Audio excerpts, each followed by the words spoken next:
Last year, as I was scrolling through TikTok, I stumbled onto the very beginnings of this trend, what would become the Millennial Optimism era. Y2K aesthetics were very popular last year, and as the world descended further into chaos, I saw more and more twee and heard more and more banjos. So, in the space of just a couple of years, we have all gone from chuggy and cringe to a source of deep nostalgia by the exact same groups. So, was the millennial optimism era ever real? What lessons can we take away from the youth yearning for these newly minted good old days? And is there anything we need to do about it? This week, we're getting to the bottom of the millennial optimism era. Welcome to season 2 of Once in a Generation.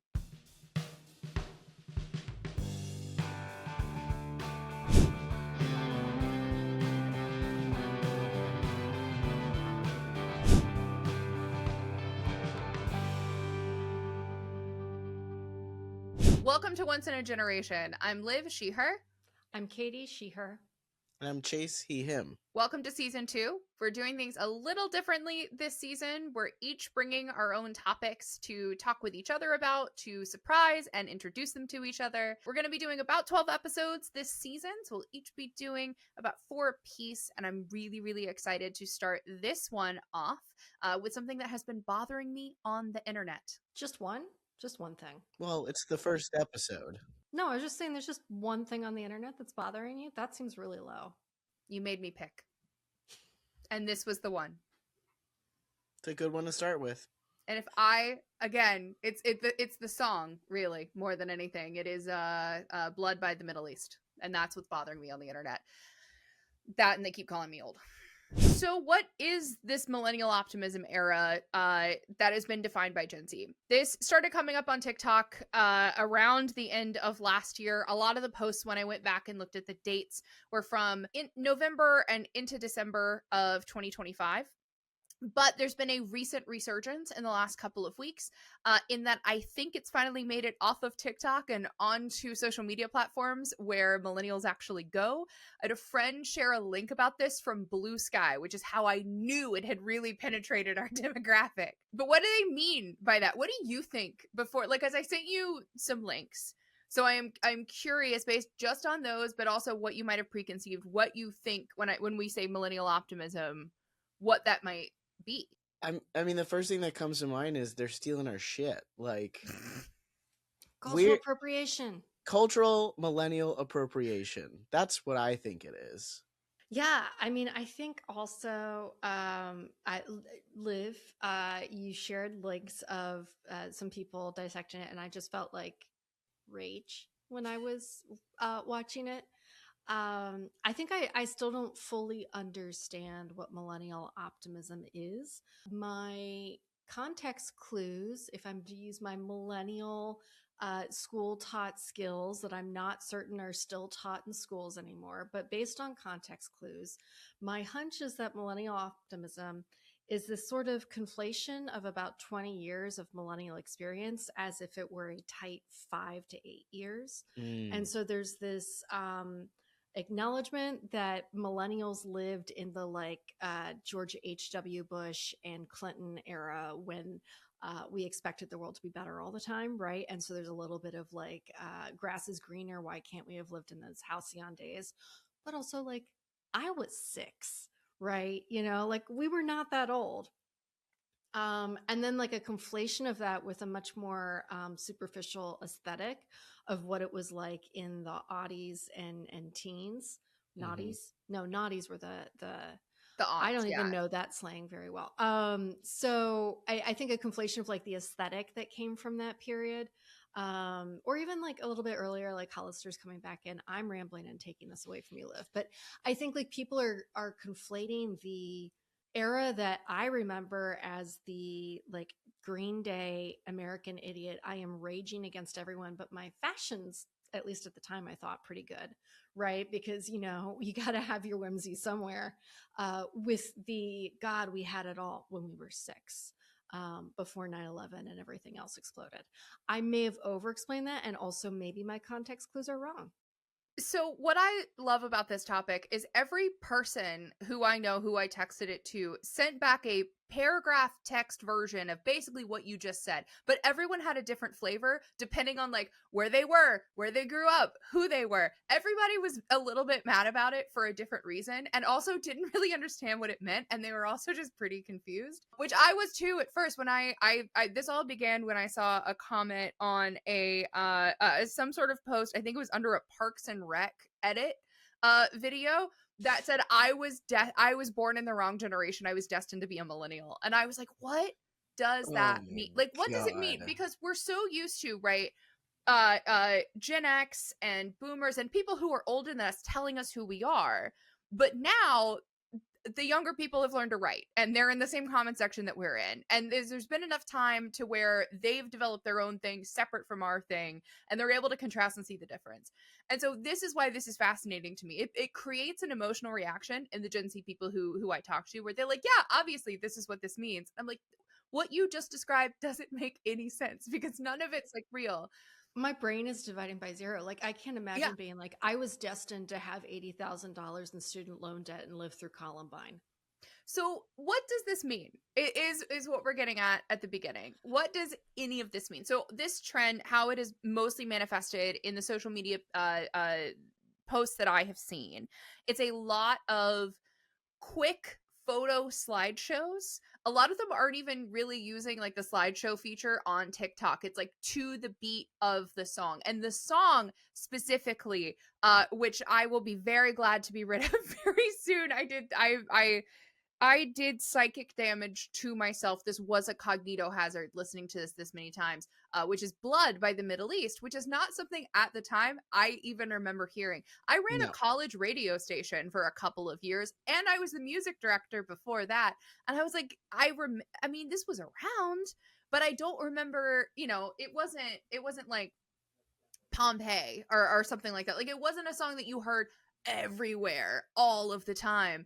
And so that in and of itself was fascinating to me. But these pictures are usually these very acoustic is the best word that I was able to find for it. There are moments where you don't usually see technology in the foreground or anywhere. If you do, it is either a typewriter or some sort of vinyl player, one way or another, some sort of record player. There's a lot of like people piled on couches who are wearing like different sorts of leg warmers. There might be like a woman knitting in the background, but in like a really radical kind of like punk rock way, like right when people started knitting again. That it was just Zooey Deschanel and all. Right. So many photos of Zooey like, Deschanel. I feel like what you're describing is like Obama era hipsters. Yes, and so it's but even more problematic specific than to begin with. But anyway, even more specific than that, because usually the photos that are included are not like Great Recession era. It is tighter. It's like 2010 to 2016. It is a very short period of time that has been depicted. I did forensics on this, like looking individually into photos. I spent hours and hours trying to figure out the timeline on this. None of them are from, like, I was born in 90. None of them are really from when I was in high school. None of it is really representing pre-Great Recession anything. It is very much, imagine the peak of Zooey Deschanel's career.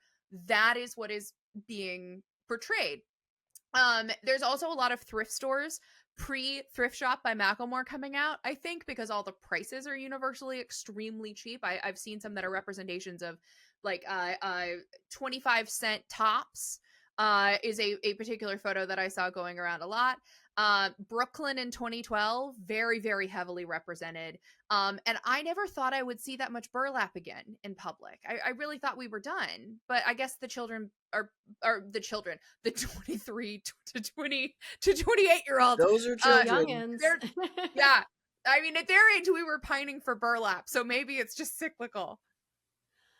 It's interesting that you bring that up, this like idea that they are, because again, rage is what I felt. Yeah. Like Katie said.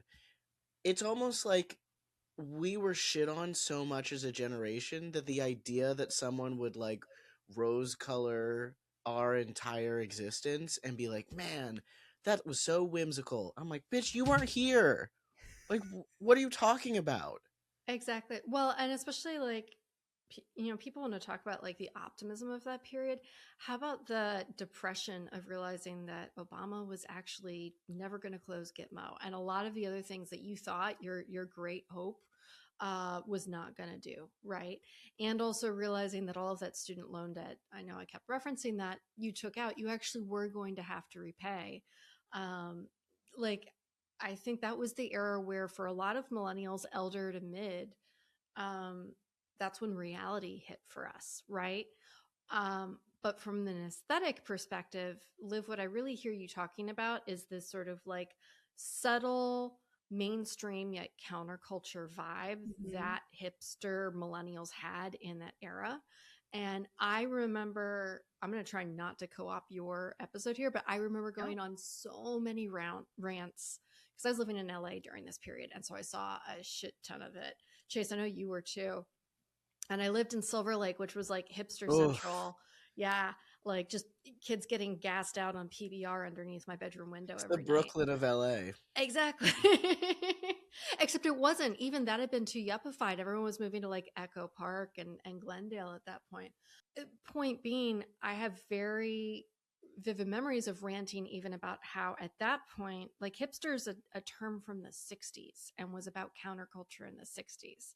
And it's been revived every single time they kind of do this like intellectual, erudite, vinyl is better than whatever technology thing is happening. Like a little bit Luddite, I think is the best way to explain it. It gets pulled out as this aesthetic, but it's commodified, right? Which is completely against what the hipsters in the 60s were actually trying to do, right? Like most of the hipsters in the 60s were talking about Karl Marx and, not engaging in capitalist anything. And meanwhile, all of the hipsters in the 2010s to like 2016, like it was an aesthetic that you went to Target to buy. Mm-hmm. So that brings So I'll me- stop. No, that brings me to perfectly to a comment I really wanted to read. The one that I knew I wanted to include in this episode because I've been thinking about it for weeks now. This was left November 30th by Peanut No Zone, who hopefully is not canceled and is totally normal, but I wanted to make sure I gave them credit. That is presumably is a millennial, found in a comment section under one of these videos that said, quote, "We moved to the cities.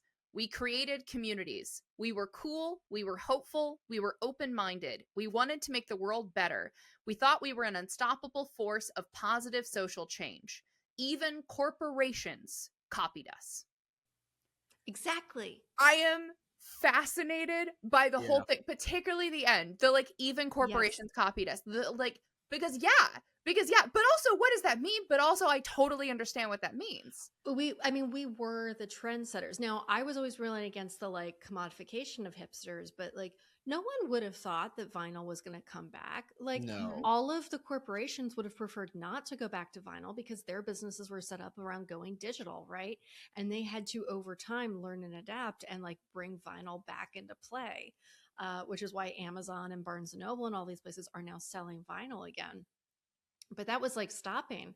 So that's a thing millennials did. Kind of reminds me of what Rachel Williams said last season. I was about, just like, gonna bring that we up. could do anything, right? But I think it was also because we had some buying power, right? Like we had some agency, not a lot. We were still in a lot of debt, but we had some agency and buying power, and we set our trends, right? Like corporations weren't telling us what our generation was defined by yet, which I don't feel is the same thing now. Like I just got advertisements for Gen Z makeup, like the brand is called Gen Z, and I looked up the founders and I'm like, none of y'all are Gen Zers. Like, Yeah. Anyway.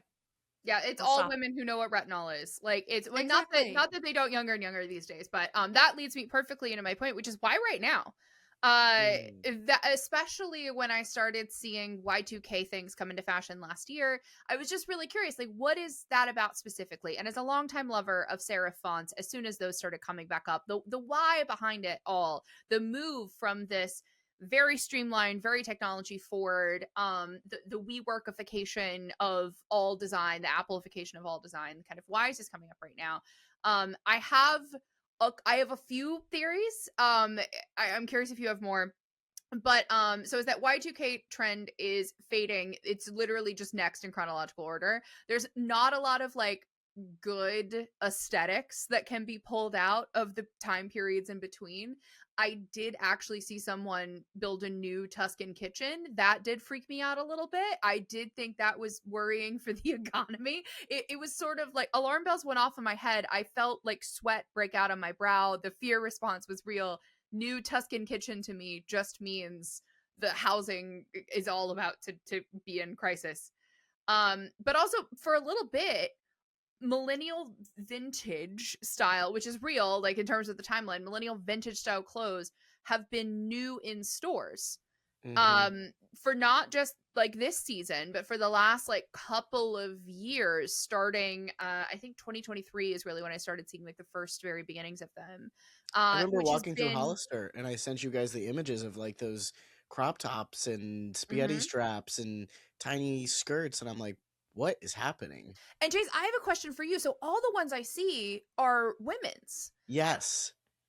Are you like being advertised, or do you see like men's aughts and 2010s fashion like out there? Not really. I mean, kind of. I was talking with Thomas about this, my roommate, and like there's some of those jeans that have the like carpenter placement for Right. the hammers and things that we would wear, but I'm feeling, at least from my perspective, it's a mainly female aesthetic moving Yeah. forward. I saw in a lot of the edits like there were like men were there and they had the hats, and you saw the like there were some familiar pieces of footwear and Joseph Gordon-Levitt. And like that was Who is it. the male Zoe Deschanel, Yeah. basically. Yes. Yeah, which is why they were in 500 Days of Summer together. Yeah. I do think it's interesting that so much of the Obama era hipster aesthetic, which is my reference point for this, but may not fully encapsulate what you're describing, Liv, All right. was very much set by men, right? Like Mhm. the proportion of people who are buying vinyl initially, men. The proportion of people who are going for like pour over coffee, men, right? Like it was men setting like the craft brew and all of that. And it was actually as women invaded those spaces that they became uncool again. And there was a lot of discourse at the time actually about that. Like women weren't welcome at certain record stores and, you know, things like that. And so I think it's very interesting that now the revival of it is like the women's appropriation of that time. Can I I've ask not a seen a single man bun in any of these edits. Not one. no, Exactly. no? Didn't Can I realize ask a that till just now. Yeah, well, the man bun was unfortunate. But can I ask so the thing that Yeah. I'm seeing on TikTok is not necessarily fashion. It's those home movie style of people in high school talking Mm. about the aesthetic of what it was like to be in high school at that time. I recently went to my 20th high school reunion, and let me just say, the women were far they fared far better than the men did. And that's on skincare routines that we all Yes. decided that we Absolutely. had to have about a decade ago, and we've stuck with them. Hmm. Exactly. I was going to say, I think women were sooner to the skincare, whereas like it's only just becoming a thing for men to have skincare routines because they had to get over the whole metrosexual shaming of the early 2000s. They also Um, talk about like how men in their 30s from previous generations look so much older. I still think that's the case for millennials. I think it depends. Mhm. I had two answers. That there were guys from that era who I know were very focused on their looks, who actually do not look like they've aged at all. But what Hmm. happened was this combination of they always already were doing skincare because they were very focused on their looks. So you know the retinol and everything is doing its job. But then two, they aged themselves prematurely when they started growing the hipster beards, right? So Oh they put 10 yeah. years on them and then they've coasted in this like 20-year period of being ageless. Um, so it's like this, like they kind of met in the middle. Yeah, that Yeah. makes sense. Also, the first full decade chronicled on social media, the 2010s. There's some in the aughts, but one of the parts of this trend that I found really interesting is that some of them were people who have been influencers, who have been content creators online for the duration. that are responding to Gen Z's creation of this trend by posting their own content and being like, oh, to be an influencer or travel blogger on Tumblr in 2012. And one that I think was interesting, it's someone who I have followed for over a decade who was really good at packing. I'm very bad at packing. I need a lot of training. And she showed her packing list, a packing list I remember using at the time in like 2014, versus what she packs now that she has like 3 kids, and how they comparing, contrasting that difference. So there's also people kind of recycling that content and connecting with it. And in the comments were also filled. It was Gen Z and millennials, and all Gen Z was saying was, look at the price of that plane ticket. I can't believe that you managed to go to, XYZ city for only $100. And everyone being like, yeah, that used to get lucky with flights. It was a thing that used to happen. Used to get lucky with flights, and they used to like, I flew back and forth between LA and Baltimore a lot during the 4.5 years I was in LA, and I would get Southwest flights for like $79 each way, and I would get on the flight and there were 10 other people on it with me, and I was like, how are they doing these? Like, that doesn't make any sense. But they were just trying to beat the path, hoping that other people would come. Versus if you fly Southwest now, it's going to cost $600 and they're going to be overbooked. And they're going to charge you for bags. Exactly. It's different. A lot has changed. But I want to go back real quickly. So Chase, you were describing something that I think some of this feels like a yearning for a technologically mediated smartphone life, right? Which is not to say that, like, in 2010 to 2016, we had smartphones, right? But it was kind of before they became the force that they are now. And what I mean by that is some people were still transitioning off of Blackberries. Like, that was a famous thing that Obama had to do when he became president, was get his Blackberry authorized. So it was still a very analog version of smartphones that some people were on. And in many ways, it was pre-engagement algorithms on a lot of these social medias, and before Zuckerberg bought Instagram, right? And so it was a early stage techno capitalism, right? Versus like now we're in the late stage techno capitalism. Mm-hmm. Techno capitalism versus techno feudalism. Yes. Yeah. I would argue we are now in the techno feudal era. Yeah. There was definitely a few that I saw a screenshot of, like, the end of someone's Instagram feed. Like, for a little while there was a little thing that it would say, it's like, there's nothing else here for you. And like, that was part of the idea that there was a bottom to the internet was part of it, which I found fascinating. I think millennials are yearning for that as well, Yeah. i.e. my hunter green fascination. Like, I just bought an $80 JanSport suede bottom backpack because I was like, I need this. It makes me happy. And now I can kind of afford it. So it's like, do we get to hold those things to ourselves? Like, are we being a little greedy, not sharing? Well, also, so let me do the math here. I'm going to do this while talking, so hopefully it doesn't clog up the editing, Chase. But okay, so Gen Z, what is the oldest Gen Zer right now? Like 21? I think they're 29. Yeah, because the youngest millennial turns 30 this year. Wow. Yeah. Okay. And so then in 2016, they would have been what, 23? No, I'm not doing that math right.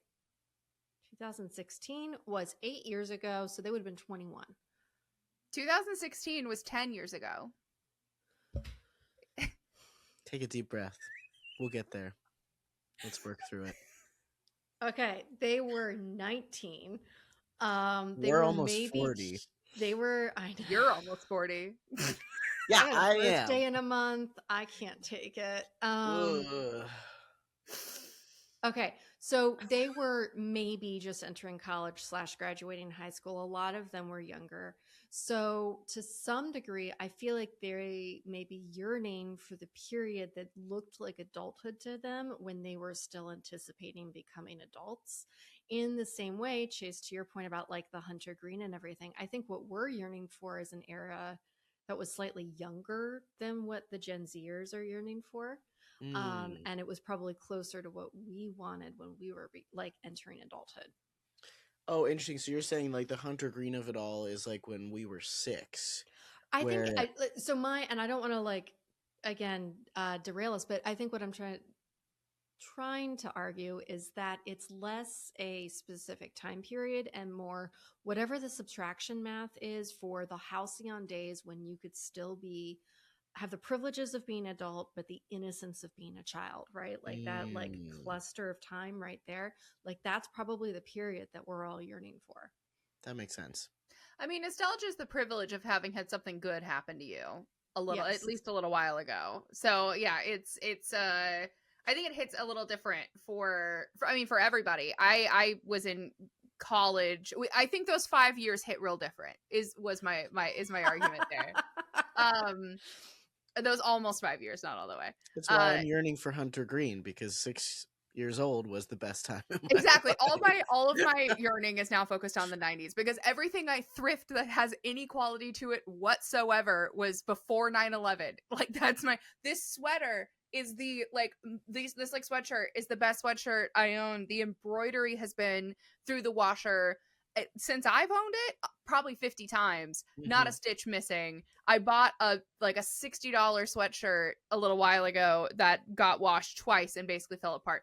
Cut that out. That's just me complaining about I think I might clothing. keep it. I think I'm gonna keep it. I think this is also why I'm struggling with this topic because like I've never had that kind of nostalgia. Like the 1790s, sure, I will get hella nostalgic about that. But like, I feel like you can't get nostalgic about something you didn't experience. How can you be nostalgic about a time that had Hessians? That's the point, Chase. We have Gen Zers getting nostalgic about something they didn't experience. That's because we're cool. That's so fun. I want to move us into the thought experiment of what was millennial optimism, because here's the thing. It sucks right now.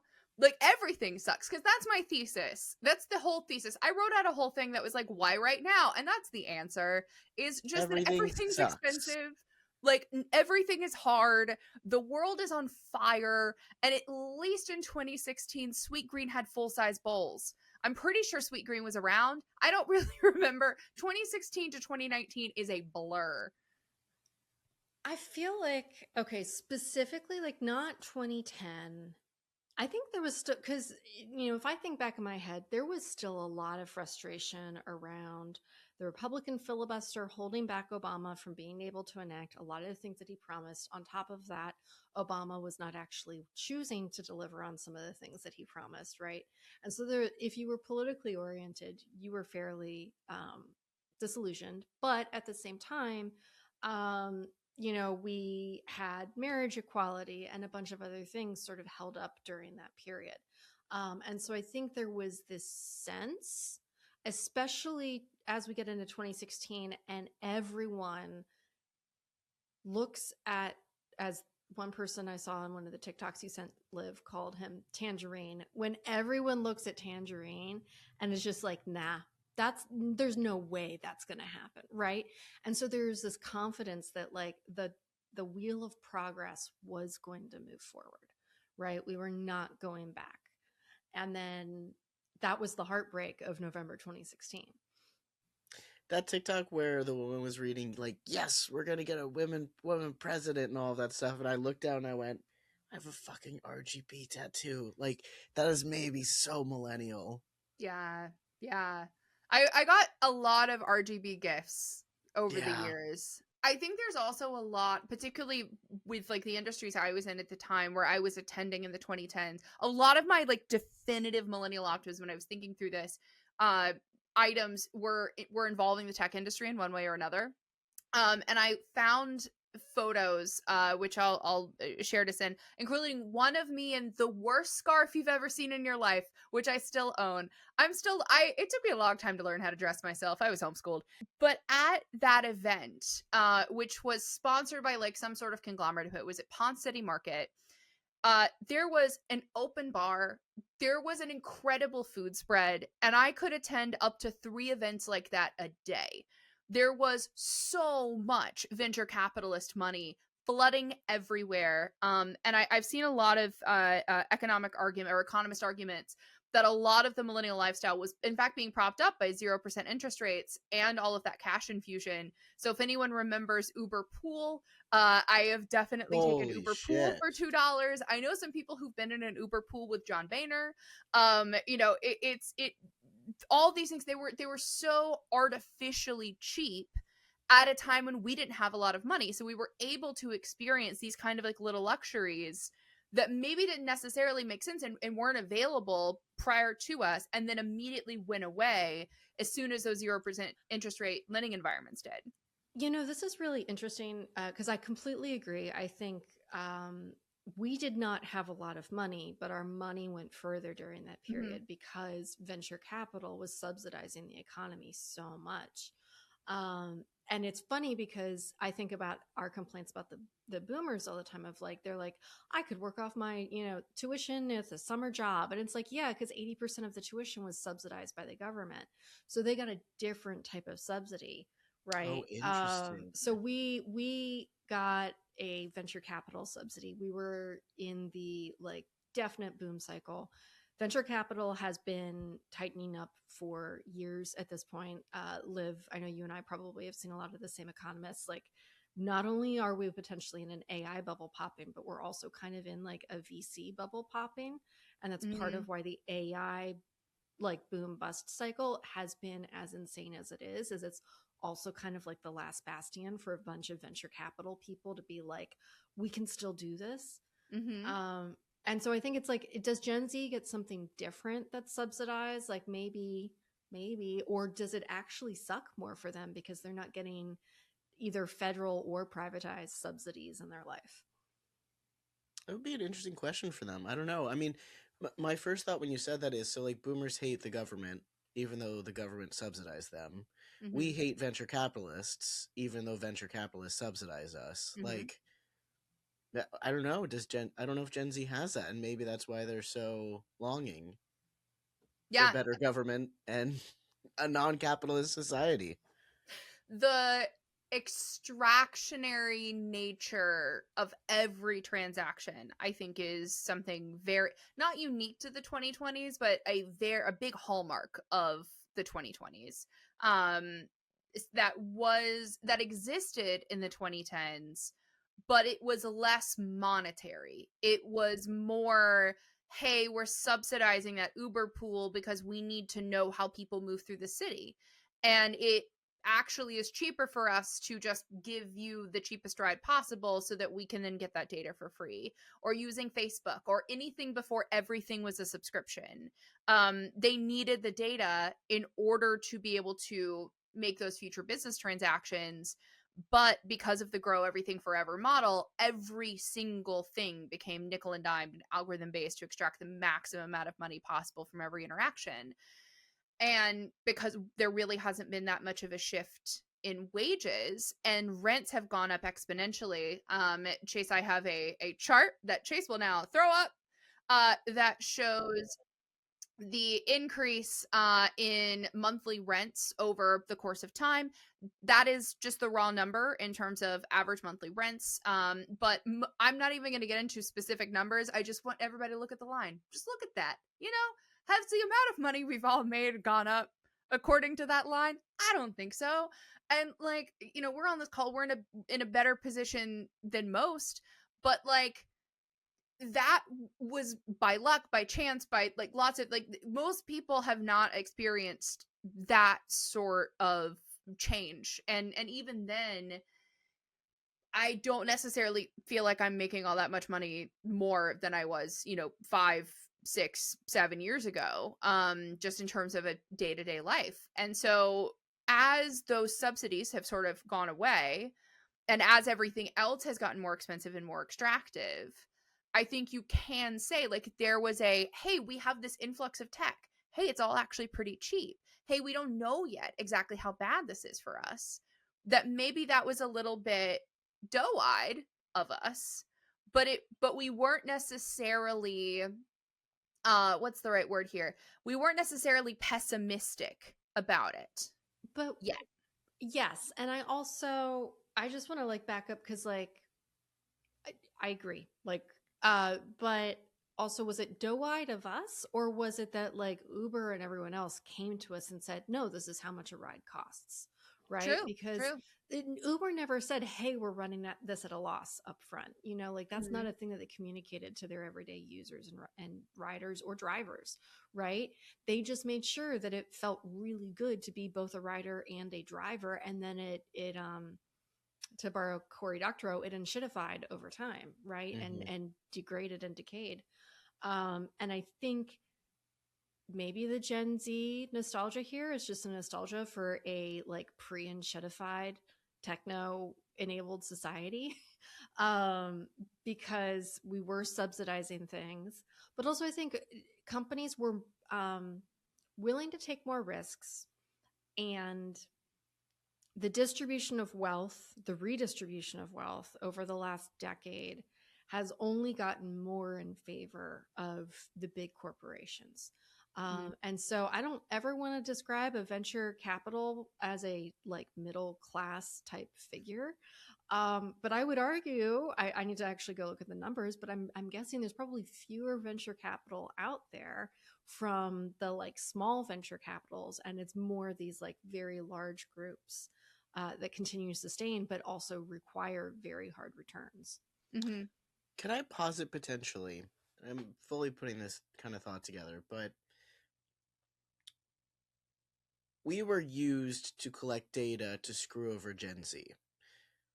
So why would Gen Z want to be the people who would eventually screw over the next generation?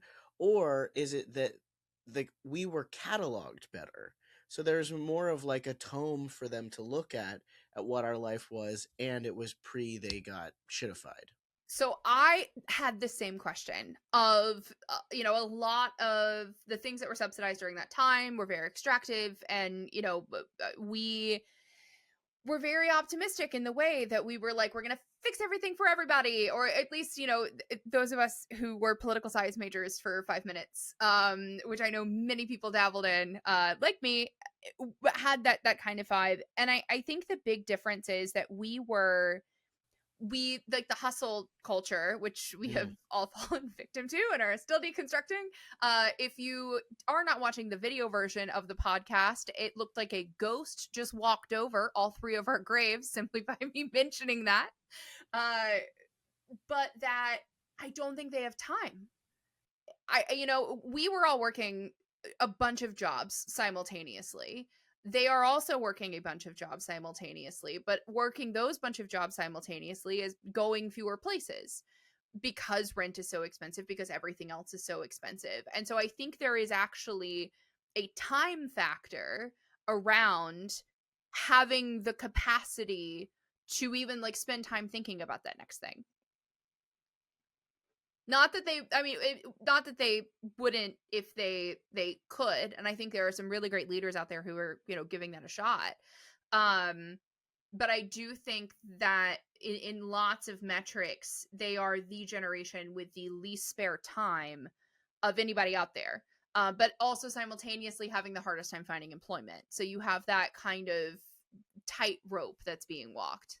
I Mhm. feel like also what you're describing is, as much as millennials don't feel like it when we're in it, um, compared to Gen Z, we had and have better prospects for socioeconomic agency. Mhm. I don't know if mobility is the right word, given inflation and everything, but at least, a sense of I can go do these other jobs, I can get multiple gigs, I can figure out how to make ends meet. I think some of that is also um and this is where I am going to do a classic millennial thing. I think some of that is also though muscle that we learned from the financial crisis, and Mm. Gen Z can develop that, right? So some of it is like their money maybe is not going as far, our money, everyone's money is not going as far. But I also know in 2012 I had a spreadsheet of 5 different grocery stores that I lived near, and I kept track of which one had the lowest price every single week because I was on food stamps, right? Like, and that is a thing that I still use today, not as obsessively, but like that is a skill, right? That was not a generational thing that was given to me. Mm. I So you think think they're too. just lacking those skill sets that we developed going through these crises? I think there is, I think this is something that has been commented a lot, and I never want to be the person to put down another generation, but I would say it feels almost objectively like there is a lack of grit in a lot of Gen Z, um, compared to millennials or older generations. So I'm, of course, as the baby of the group, going to immediately disagree and say that the specific, for a specific reason, though, which is that what's the point right now? If all of your side hustles are DoorDash and DoorDash is algorithmically pricing based on your desperation factor, which I can't remember if it was Uber or DoorDash that had that was in those documents that were released, um, so they can pay you as little as possible. Then all of those side hustles suddenly don't matter. Then walking up and giving someone your resume, who's a record store owner, who might be a buddy with somebody you know, suddenly doesn't matter if that record store owner is private equity backed and is therefore, it's part of their agreements using a hiring software. And so I think there's always the capacity for that if there is any sort of payoff in the end. And so there does end up being a little bit of defeatism of, well, why would I even try? Because the last 10,000 times I tried, it didn't work out.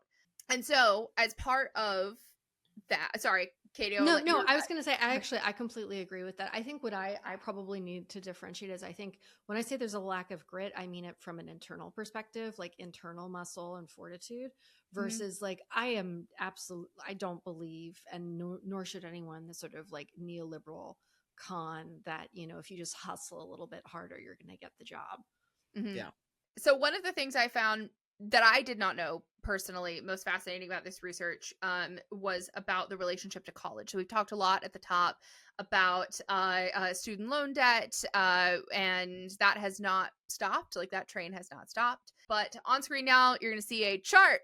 Thank you, Chase, for putting the chart on screen. If you're not watching and you're listening to the audio version, this is a chart that shows that in 2010 there were a lot of people in college.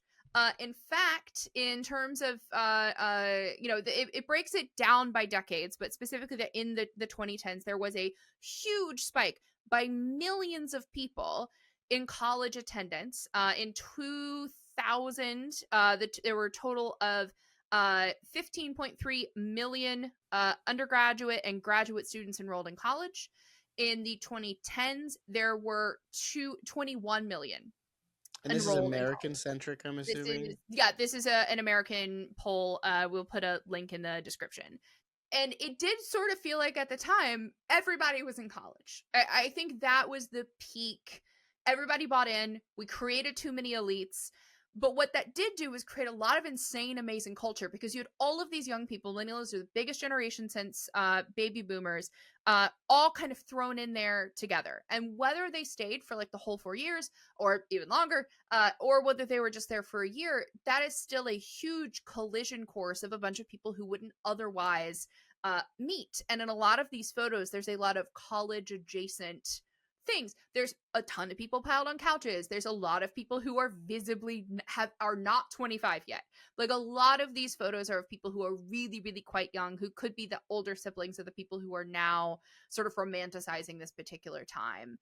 And that was surprising to me. I didn't realize how big of an influx in college attendance happened in that particular time period. I think one, you're reminding, because I just rewatched this movie called Cashback, British film. I don't know if you guys have seen it. It stars the guy who played Oliver Wood in the Harry Potter films. But it is this thing that you're describing. So it's like, it's college adjacent, but a guy working at like a Sainsbury grocery store. It's British. But it's a lot of that millennial aesthetic too, of like the twinkle lights, and even the shots are like the like light blurring and things like that were very like 2010 to 2016 aesthetic. But a lot of people went to college because of the financial crisis, and a lot of people went to grad school because of the financial crisis. And I without having hard numbers to be able to share here, like, I cannot like underline enough, and I know both of you know this, like, at the time it was presented as a very wise alternative to take on financial debt, which was easy to get. They were not subsidizing it. Like, my student loan rates were 8%. even when housing rates were half of that. But it was easy to apply and receive the aid, and there were predatory lending everywhere. And it was like, well, you're not going to be able to get a job right now, right, because of the financial crisis. So you might as well invest in your future by getting a degree, and then you'll get a job on the other side. And so that was sort of the myth that was pushed through to everyone was you are actually going to make back the money that you're taking out in loans right now because you're paying it towards your future. That was a lie. But anyway, I'm rambling, but like that spike, I feel like is very much just like that is the financial crisis. Yeah, I agree. There's this show I'm not sure y'all are familiar with that I watched all of. It was hard to get through at the end. It's essentially the Gen Z version of New Girl, which New Girl is the millennial version of Friends and blah blah blah blah Is on it? and on. I would say so. But it's called The Adults. Oh, I've heard about this. Yeah. I have It not. is fascinating to watch as a millennial looking at their version of it because there are, what is it, history doesn't repeat, it rhymes, Mm-hmm. kind of like there are these themes that pop up and go through, but it's in this completely different social lens and financial lens. It's, you want to talk about like Gen Z taking millennial culture, that is a case study. Okay, we'll add that That's to the watch list. I was going to say. Um, and since everyone was in college, and then I think after, but this is really when I began to encounter it. And this is kind of my last point before we get to the like, what does all this mean section? Gen Z is by and large very sober, especially compared to us. And like, even like, we're more What? sober compared to like Gen X and what boomers were at our age. But Gen Z is very sober, and we were all very drunk for the whole of the 2010s. Not just drunk, like Not, yeah, high and on many things. Not sober. not sober, but we showed up to work the next day every time. My former boss is on this call at this moment. She can attest that I showed up the next day. The whole agency might be out until 2 a.m. There might be stragglers, but we were there with a We used to bagel. have beer nights or beer end of Fridays that started Yeah. earlier and earlier every time. Earlier. Some of that is like the self-medication around hustle culture, right? You know, and so that's the double-edged sword of that era. But I also think that millennial party culture that started really in high school, right? You know, like it snowballed for a very long time to the point where then you get to like the 2010s to 2016s, and yeah, I mean, there's a reason that liver disease is like going through a resurgence among millennials. And you got like the Millennial wine women moms specifically. now and everything. Yeah, but I think it's also just like we turned drinking into a hobby in a Mhm. way that was not true. Like not in the like Cheers way where you just go to the bar, but it's like I'm into craft brew or I'm into wine, or every social event is like a bottomless brunch or, you know, a happy hour. Like all of our social activities were built around alcohol. And Mhm. also, then we turned alcohol itself into a hobby. I literally just got back before we started recording at a dog park slash bar. Yeah. Exactly. That is Now, such a millennial thing. it is. Mhm. Now, I argue part of it's we're self medicating, right? Mhm. Like, shit has been so bad for so long, and alcohol is a great lubricant to deal with all of that. I do not think I spent 2 hours sober for the entire month of December 2016 after, you know, Yeah. everything happened. Um, but I think, you know, Gen Zers get to watch our mistakes and they're like, oh no, I'm not going to be that drunk. But the thing is you have fun when you're drunk. Yeah, you need to be like a little bit. But I'm the not thing trying to is say too, everyone should drink. I think it's like right. everyone needs to figure out how to have fun. Drinking, for me at least, was an easy way to get to there. And then I figured out how to have fun without it. And now weed is for nerds. Like now I'm like, I feel so old when I show up to the dispensary and I'm like, I just want regular weed. I just want regular. Can I have, is there, but one thing, this was brought to my attention years ago while at a gay bar, while very drunk. And I was like buying drinks and I like looked at the total and I think I said out loud, like, fuck, like when did that many vodka sodas get that expensive? And the very young 20 something, like, I'm pretty sure the ID was good, but it was only good barely, said, they've always been that expensive. And I went, you don't know. You You don't don't know. know. You don't know. About how And cheap this- it used to be. This is also something where it's like it has been creeping up over the years for sure. Like shrinkflation also affected alcohol in weird ways, but the tariffs in particular, my favorite craft beer that's from Japan tripled in price, right? Like it is not cheap to get fun drunk anymore unless you're just going to go drink the American domestics. But the my craft beer is more expensive is nothing up against 75-cent can Tuesdays that you used to have, or jungle juice, which no one does anymore because, I mean, apparently a bunch of people were getting poisoned, but that's a separate thing. You know, it is. I do think the big water jug thing, that seems very safe. Good on y'all for that. But it used to be so, like, you could go walk in a bar. I remember a random bar, I think it was in Knoxville, Tennessee, that I walked into. I paid $20 and that was bottomless for the whole night. All rail liquor, all beer, all wine for the whole night until 4 a.m. pre-Uber existing. And so everyone had to like kind of figure out how to get home, and everybody did somehow. Yeah. It was always a miracle. But I things think- like I that think- existed. I think this is also, it's funny because it's going back to affordability for me too, because I have very vivid memories of Mhm. like every Thursday night. Chase, did you ever go to Gold Room in LA? The Oh, yeah. bar. Yeah. Okay. So Gold Room, which was a really fascinating, it was a dive bar, which was a very hipster thing to love. But they Yes. had, so there was like a cash only at the bar, and it was full of like Mexican truckers, but then it was all hipsters at the booths, and they had a credit card paid jukebox, even though it was like cash at the bar. So a very interesting like cultural appropriation and colonization thing happening there too.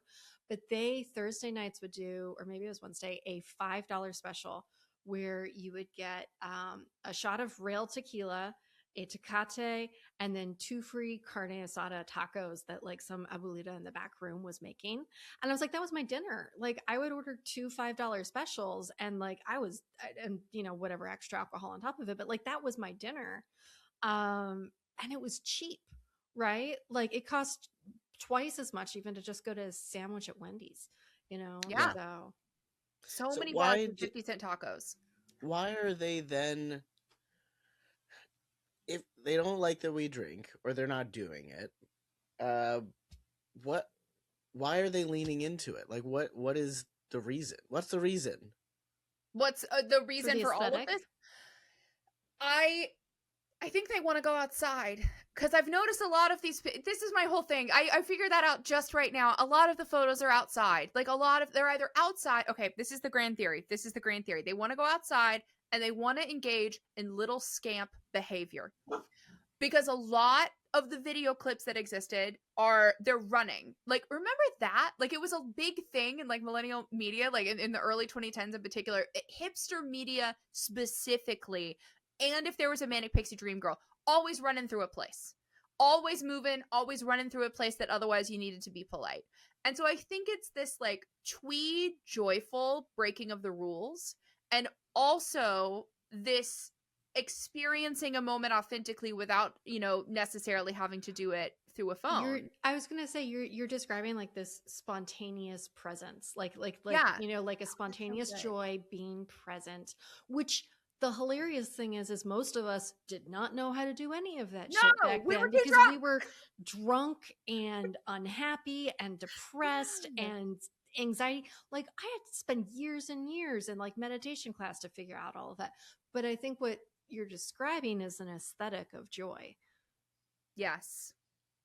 Which we always had because we, again, calling back to other episodes, were told we could be anything we wanted to be, but we couldn't.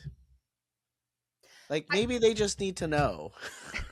I think too, there was something to the togetherness of, because of the financial crisis, everything was bad for everybody, kind of equally. At least the people who I knew or who I hung out with, or my understanding of kind of the broader culture. So there, everybody was working a bunch of weird jobs. Like every woman I know was a writer and a nanny and in college and was like doing a bunch of other stuff. You could get a nanny for like the best wage that a woman could get at that time.